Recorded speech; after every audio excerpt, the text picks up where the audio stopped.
अब गोविंद दास ठाकुर जी के साथ वन में खेल रहे थे और खेलते खेलते ठाकुर जी बोले, ए गोविंदा चल घोड़ा बन, मुझको सवारी करनी है। तो गोविंदास जी घोड़ा बन गए, ठाकुर जी ऊपर बैठ गए और चोटी पकड़ करके गोविंदास जी से बोले, चल चल टुक टुक चल गिरिराज जी में। अभी 400-500 वर्ष पुरानी घटना। तभी कोई व्यक्ति वहां से निकला और उसने देखा गोविंददास घोड़ा बने हैं, पर ऊपर ठाकुर जी बैठे हैं, वो उसको नहीं दिखाई दिया। वो देखने लगा, अरे गोविंददास घोड़ा बन के कहां घूम रहा है, ये ऐसे क्यों डोल रहा है। और उसी समय क्या घटना होती है कि गोविंददास जी ठाकुर जी से बोले, जय जय नेक उतर जाओ। ठाकुर जी बोले, क्यों उतर जाएं? अरे मोकू लघु शंका लगी है, नेक उतर जाओ। तो गोविंददास बोले, अरे घोड़ा कभी अपने बैठवे वाले को उतारे लघु शंका करवे के काजे?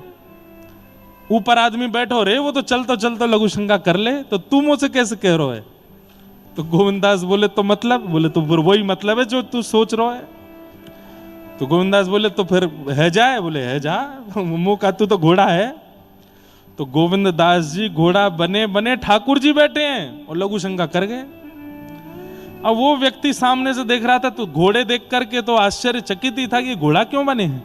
लेकिन जब उसने देखा दूसरा रूप, बोले, धोती गीली हो रही है। राम राम राम राम राम राम राम राम। सारी मर्यादाएं तो बेच दी हैं गोविंददास ने। अभी शिकायत करता हूं गोसाई जी से, जा करके गोसाई जी से बोले, आप गोविंददास की इतनी प्रशंसा करते हो और देखो वो क्या कर रहा है वन में। पहली बात तो घोड़ा बना हुआ था, दूसरी बात तो मैं बता नहीं सकता। बोले, क्या? जहां शास्त्रों में यज्ञोपवीत धारण करने वालों को खड़े होकर के लघु शंका करना मना है, घोड़ा बन के वहां लघु शंका कर रहा है वस्त्रों में ही। गोसाई जी बोले, नहीं नहीं ये हो नहीं सकता। बोले, नहीं हम देख के आए, आप पूछ लेना।